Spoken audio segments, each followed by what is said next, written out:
et c'est Mélina Fachin qui nous présente le journal de 7h. Bonjour Mélina. Bonjour Lionel, bonjour à tous. Et on commence avec cette énième polémique dans les rangs de l'Assemblée nationale hier. Le garde des Sceaux, Éric Dupond-Moretti, répondait à un député apparenté LR sur l'antisémitisme et une récente proposition de résolution signée par 40 élus de gauche. Une résolution qui condamne le gouvernement israélien pour apartheid. Le ministre de la Justice s'en est pris à l'extrême droite et a fustigé la position des députés LFI, rappelons la proximité de certains d'entre eux avec l'ancien leader travailliste britannique Jeremy Corbyn, accusé de propos antisémites. Corbyn,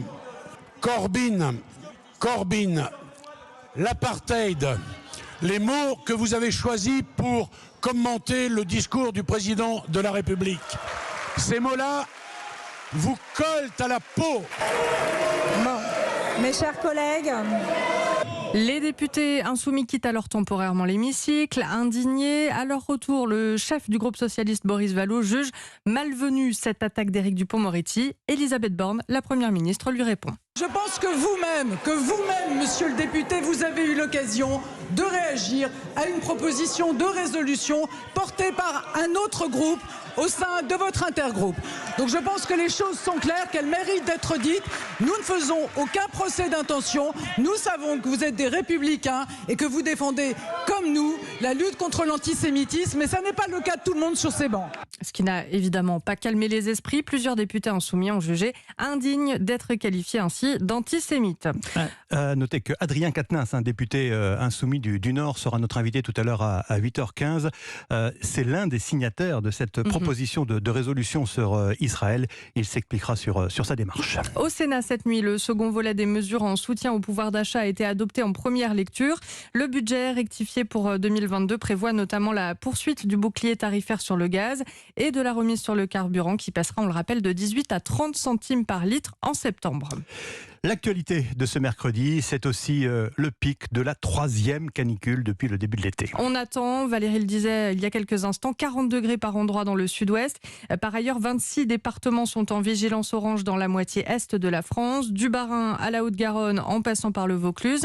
Et tous les départements, sans exception, souffrent de la sécheresse. Les agriculteurs sont soumis à de nombreuses restrictions d'arrosage. Alors dans ce contexte, une céréale un peu méconnue tire son épingle du jeu, le sorgho.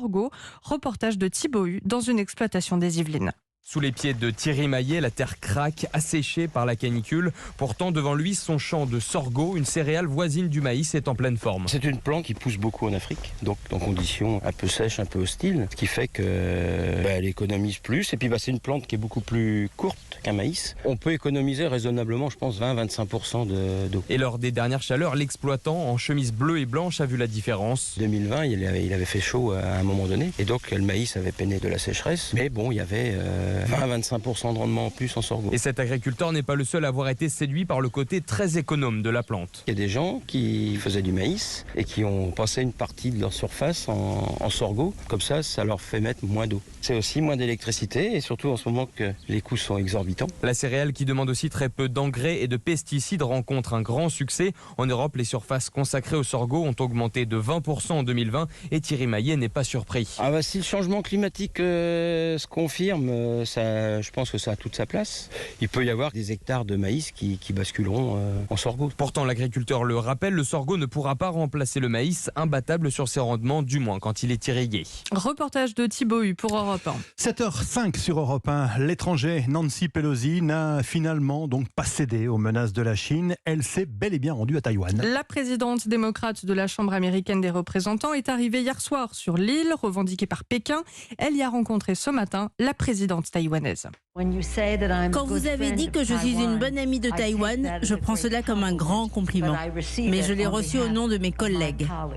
Nous venons en amis, nous vous remercions pour votre leadership, nous voulons que le monde le reconnaisse.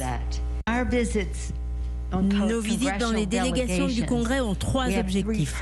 Le premier, la sécurité de notre peuple et la sécurité mondiale. Le deuxième est l'économie, pour répandre autant de prospérité que possible. Et le troisième est la gouvernance. Et dès l'arrivée de Nancy Pelosi, la Chine a annoncé des actions militaires ciblées, des manœuvres qui violent les eaux de Taïwan et menacent l'ordre international, dénonce la présidence de l'île. Tout cela laisse craindre l'éclatement d'un nouveau conflit armé. Antoine Bondaz, spécialiste de la Chine et de Taïwan, était hier soir l'invité de Raphaël Delvolvé sur notre antenne.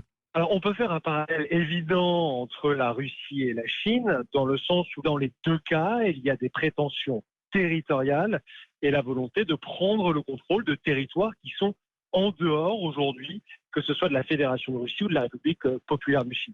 Après, le parallèle, il s'arrête là pour l'instant. Évidemment, l'histoire de Taïwan n'a rien à voir avec l'histoire de l'Ukraine. Et pour l'instant, rien n'indique des opérations militaires chinoises massives pour essayer, par exemple, de prendre le contrôle par la force de Taïwan, avec, en plus, et il faut le rappeler, c'est fondamental, des garanties de sécurité américaines apportées à Taïwan, ce qui n'était pas forcément le cas des garanties de sécurité américaines vis-à-vis de l'Ukraine. Antoine Bondaz, invité hier soir d'Europe 1. Aux États-Unis, le Kansas maintient le droit à l'avortement. Résultat cette nuit du premier référendum organisé sur la question depuis que la Cour suprême a annulé le droit fédéral à l'IVG. Aux États-Unis, toujours après la mort annoncée hier du chef d'Al-Qaïda, Washington met en garde contre d'éventuelles représailles. Ayman al-Zawahiri, tué par une frappe de drone, pourrait bien être vengé. Les intérêts américains pourraient être attaqués dans plusieurs régions du monde, estime la diplomatie américaine. Retour en France, et alors que nous sommes aujourd'hui au pic de cette nouvelle canicule, que 26 départements sont en vigilance orange, eh bien le gouvernement anticipe déjà l'hiver prochain. Aura-t-on assez de gaz pour tenir le coup avec la crise de l'énergie que nous traversons? Emmanuel Macron veut remplir les stocks dès maintenant. Geoffrey Branger, où en est-on et concrètement, quel est le plan du gouvernement? Alors la France a déjà bien rempli ses stocks de gaz. On parle aujourd'hui de près de 80% des capacités. Ça représente environ 1/5 de notre consommation annuelle. L'exécutif ne va pas s'arrêter là. Il veut éviter une éventuelle pénurie de gaz cet hiver. L'objectif, atteindre 85% de remplissage d'ici le 1er novembre. Il va donc falloir encore acheter. Le gouvernement compte s'appuyer sur ses partenaires habituels, la Norvège, les Pays-Bas, l'Algérie, le Nigeria ou encore le Qatar. Sachant que cette année, avec l'absence du fournisseur russe, ces pays sont sollicités par le monde entier. Dans les mois à venir, la France va se retrouver en concurrence avec l'Asie qui va commencer à faire ses réserves pour l'hiver. Conséquence potentielle, moins de gaz disponible et une augmentation des tarifs. Il n'est donc pas exclu que la France n'atteigne pas son objectif de remplissage. Alors Bercy, au cas où ça ne devrait pas arriver, anticipe le pire scénario et met au point un plan prévoyant que les industries qui consomment le plus d'énergie et qui ne soutiennent pas directement la croissance soient soumises à un délestage. C'est-à-dire qu'en période de forte tension, elles ne recevront plus une seule goutte de gaz afin que les lieux essentiels soient préservés comme les écoles, les hôpitaux ou encore les EHPAD. Les précisions de Geoffrey Branger pour Europe 1. On termine avec le football, Mélina, et Monaco. Monaco qui va devoir s'accrocher pour atteindre la Ligue des Champions. Les Monégasques ont concédé hier soir le nul 1-1 à domicile contre les Néerlandais du PSV Eindhoven au 3e tour préliminaire de la Ligue des Champions. Longtemps menés au score, les Monégasques ont su réagir en fin de rencontre. Ils peuvent encore y croire dans l'optique du match retour la semaine prochaine, Frédéric Elion. Ce n'est pas un résultat idéal pour Monaco, mais tout reste ouvert pour la qualification pour les barrages de Ligue des Champions. Les Monégasques ont montré deux visages, avec tout d'abord une première mi-temps moyenne, où ils ont été punis sur la seule occasion du PSV Eindhoven, avec l'ouverture du score signée Verman à la 37e. Un coup dur qui n'a pas coupé les jambes des joueurs monégasques, comme l'explique le coach Philippe Clément. Nous sommes encore une équipe avec beaucoup de jeunesse qui doivent prendre des expériences comme aujourd'hui pour grandir. En deuxième période, Monaco se montre bien plus entreprenant et multiplie les occasions pour finalement égaliser à la 80e minute sur coup de pied arrêté grâce au défenseur Axel Disasi. Le buteur du soir estime que son équipe peut aller chercher la qualification aux Pays-Bas mardi prochain. On reste dans la course pour la qualification et je suis confiant pour la suite parce qu'on a un groupe de qualité. L'an passé, Monaco s'était imposé sur la pelouse du PSV Eindhoven, 2-1 lors de la phase de poule de Ligue Europa. Il faudra rééditer cette performance mardi prochain pour toujours croire en ses rêves de Ligue des Champions. Frédéric Elion du service sport d'Europe 1 et on suivra ça évidemment, on regardera, on croisera les doigts. Ça va sans dire. C'était le journal de Mélina Fachin tout à l'heure. À tout à l'heure.